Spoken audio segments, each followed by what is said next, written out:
Hi there, welcome back to the Transform 365 Challenge. I'm Shruti Dandekar and I'm your coach on this journey of self transformation. Last week, we focused on mastering our time, prioritizing what matters most, and eliminating distractions. This week, we are going to dive into something equally transformative, that is mindfulness and emotional awareness. If you have ever felt overwhelmed by stress, struggled to stay present in the moment, or found it hard to process emotions, then this week is for you. Together, we are going to learn how to calm the mind, regulate our emotions, and create space for clarity and focus. Mindfulness is not just about sitting quietly or just meditating. It's more about being fully present in the moment, being aware of our thoughts, emotions, and sensations without any judgment. When we are mindful, we can respond to life's challenges with clarity instead of reacting impulsively. Emotional awareness goes hand in hand with mindfulness. It helps us recognize and regulate our emotions so that they don't control us. Imagine you're feeling frustrated during a difficult conversation. Mindfulness allows you to pause, notice your frustration without any judgment, and respond calmly instead of just lashing out at the other person. Or think about how often we dwell on worries about the future or regrets from the past. Mindfulness helps us bring back to the present moment where life is actually happening. This week, we are going to practice simple but powerful techniques that will help us focus better, reduce stress, and build emotional resilience. Here's how we are going to break down week 4. On Monday, day 20, we are going to start with breath awareness. It's all about connecting with your breath, the foundation of mindfulness. You're going to spend 5 minutes focusing on your breath. Just notice how it feels as you inhale deeply through your nose and exhale slowly through your mouth. Pay attention to the sensations like the coolness of the air entering your nose or the rise and fall of your chest. If your mind wanders, which it will, gently bring it back to your breath without any judgment. This simple practice helps calm your mind and anchor you in the present moment. Think of it as a mental reset button that you can use anytime during the day. The next day, we are going to try a body scan meditation. It's a practice that helps you tune into your body and release the tension. You mentally scan different parts of your body. So, what you can do is you can lay down and start at your toes and move up towards your head. Notice any sensations. It could be a tightness, warmth, relaxation. Don't try to change anything, just notice anything. So, you might notice that you have tension in your shoulders from sitting at a desk all day, or lightness in your legs if you're doing it after a walk. This practice not only reduces stress but also strengthens the connection between your mind and your body. Then on day 22, we are going to observe our thoughts without any judgments. So we are going to observe our thoughts as if they are clouds passing through the sky. We are going to spend a few minutes noticing what comes up in our mind. We are going to label thoughts as they come. For example, we can say, that's a worry, that's a memory, and then let them drift away without engaging with them or judging them. If you find yourself thinking about an unfinished task at work, acknowledge by saying, that's a thought about work, and let it go. This practice helps you become aware of thoughts and patterns that might be holding you back while creating space between you and your mind. Then on day 23, we are going to combine mindfulness with gratitude. Gratitude is a powerful way to shift from stress to abundance. Take a few minutes to reflect on 3 things you are grateful for. It could be something small like enjoying a sunny morning or a kind word from a friend, or something bigger like achieving a milestone or having supportive people in your life. As you reflect, really feel that sense of gratitude. It's not just about thinking, but experiencing it fully. When reflecting on a loved one's support, notice how it makes you feel warm or lighthearted. On day 24, we are going to tune into our emotions through an emotional check in. Pause for a moment during the day and ask yourself, what am I feeling now? Where do I feel it in my body? Anxiety could feel like a tightness in your chest, or joy might feel like warmth in your heart. Naming your emotions helps you process them instead of being controlled by them. Then on day 25, we are going to deep dive into reflection. We are going to journal about our emotional triggers. So, we are going to think about what are emotional triggers, situations or thoughts that cause strong reactions in us, and we are going to write about them. And for that, I'm giving you three guiding questions like what triggers me the most? How do I typically respond? And what can I do differently next time? Let us say if interruptions during work frustrate you, consider setting boundaries like scheduling uninterrupted focus time. Or if criticism makes you defensive, then reflect on how you can pause before responding. This exercise helps you build self awareness and it helps you respond more mindfully in challenging situations. Then we come to the last day of the week. That's day 26. Then we are going to take some time to reflect on what worked and didn't work during this week. And you're going to ask yourself which mindfulness practice resonated the most with me? How did these practices impact my focus or my emotions? What can I carry forward into the next week? Then write down one actionable step for the next week based on what you learned this week. Reflection helps solidify what's working while giving you clarity for improvement.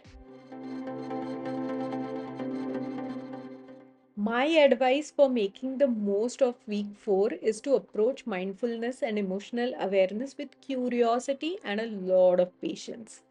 These practices might feel unfamiliar at first, but even small efforts can lead to meaningful changes over time. I'm going to give you some practical tips to help you make this week as impactful as possible. Start small and be consistent. This is going to be like a theme throughout the challenge. When it comes to mindfulness, it doesn't require hours of practice. Just a few minutes a day can make a big difference. So you could start with something like 2 minutes of breath awareness in the morning before you check your phone. And gradually, you can increase your practice to 5 or 10 minutes as it becomes a part of your routine. Consistency is the key here. It's better to practice for a few minutes every day than to aim for perfection and skip it altogether. My second suggestion would be to create a dedicated space for mindfulness. If it is possible for you, set up a small, quiet space in your home where you can practice mindfulness. It could be a corner with a cushion or a chair by the window, or even just a spot where you won't be interrupted. Having a dedicated space helps signal your brain that it's time to slow down and focus inwards. My third tip would be to pair mindfulness with existing habits. This is one of the easiest way to building mindfulness in your day. For example, practicing gratitude mindfulness while having your morning coffee or doing a quick emotional check in before you start your workday, or observing your thoughts while taking a short walk outside. This technique makes it easier to stay consistent. Then use prompts or reminders. It's easy to forget mindfulness practices when life gets busy. Set reminders on your phone or use sticky notes around the house with prompts like take 5 deep breaths. What am I feeling right now? Name 3 things you're grateful for.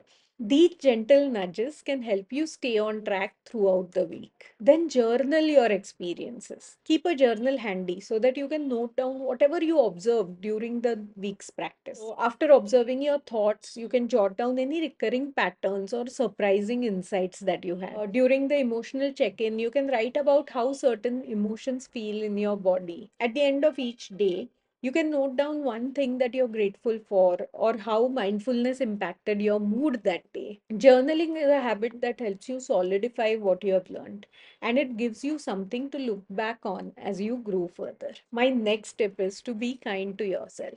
Mindfulness is not about doing it perfectly. It's about being present. If your mind wanders during breath awareness or if emotions feel overwhelming during an emotional check in, that's okay. Gently bring your focus back without any judgment. Celebrate the fact that you showed up for yourself. That is what matters the most. My next tip is again a repetition. Engage with the community. You're not alone on this journey.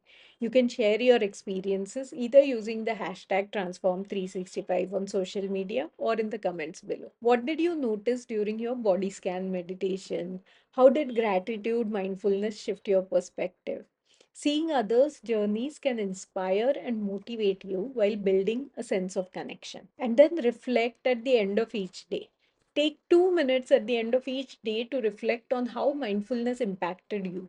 Did it help you feel more calm or more focused? Were there moments when you felt more present or connected? This daily reflection will reinforce what is working and help you carry those lessons forward. Mindfulness is like planting seeds. It takes time and patience to see growth, but every small step contributes to something bigger. By starting small, staying consistent, and reflecting on your progress, you'll begin to notice subtle but powerful shifts in how you think, feel, and respond to life's challenges. The first question I get when I talk about mindfulness is, what if I can't quiet my mind? That's completely normal. Mindfulness is not about stopping your thoughts, it's about noticing them without any judgment. Think of it like sitting by a river and watching leaves float by. The goal is to observe your thoughts as they come and go rather than trying to push them away or holding on to them. If your mind feels especially busy, start with just 2 minutes of focusing on your breath and observing sensations in your body. Over time, this practice will feel more natural. How do I make time for mindfulness in a busy schedule? Mindfulness doesn't have to take hours. It can be as simple as incorporating it into everyday activities. Practicing breath awareness while you're waiting in a line or during your morning coffee. You can do an emotional check in before starting work or during a lunch break. You can reflect on three things that you're grateful for while brushing your teeth at night. By pairing mindfulness with existing habits, you can make it a seamless part of your day. What if I feel emotional during these practices? That's completely normal and even expected. Mindfulness helps us bring awareness to emotions that we might usually ignore or suppress. If strong feelings come up, acknowledge them gently without any judgment. Take a few deep breaths to ground yourself. Remind yourself that emotions are temporary, they come and go like waves. If it feels overwhelming, pause the practice and come back to it when you're ready. Do I need a quiet space to practice mindfulness? Well, while having a quiet space can help, it's not always necessary. Mindfulness can be practiced anywhere. On a walk, by paying attention to sounds around you or feeling of your feet on the ground. While cooking, by focusing on the textures, smells, and colors of the ingredients. Even in a noisy environment, you can focus on your breath or observe how your body feels. The key is to bring your attention to the present moment, wherever you are. How do I stay consistent with mindfulness? Consistency is key, but it doesn't have to be perfect. Here are some tips for you. Like I said earlier, you can set reminders on your phone or put up sticky notes in visible spots. Start small, just 2 to 5 minutes a day, and then gradually increase as it feels natural. But celebrate small wins. If you remember to pause and breathe once today, that's progress worth acknowledging. Now, coming to FAQs about the challenge in general. So one of the most frequent questions I get is, what if I find what if I fall behind on the daily activities? Don't worry. This challenge is designed to be flexible. If you miss a day, even a week, just pick up where you left off. The goal is progress, not perfection. Let us say you missed journaling about the emotional triggers on day 25. You can revisit that task later that week or combine it with your Sunday reflection. How do I stay motivated over 365 days? Motivation comes from seeing progress and celebrating small wins along the way. Track your journey in a journal or a habit tracker. It's rewarding to see how far you have come. Plan rewards for completing milestones. Let us say after 4 weeks of practice, treat yourself to something meaningful, like a new book or a relaxing self care day. And engage with the community. Use the hashtag Transform365. Seeing others' progress can inspire and motivate you. What if I don't connect with certain practices? That's okay. Not every practice will resonate with everyone.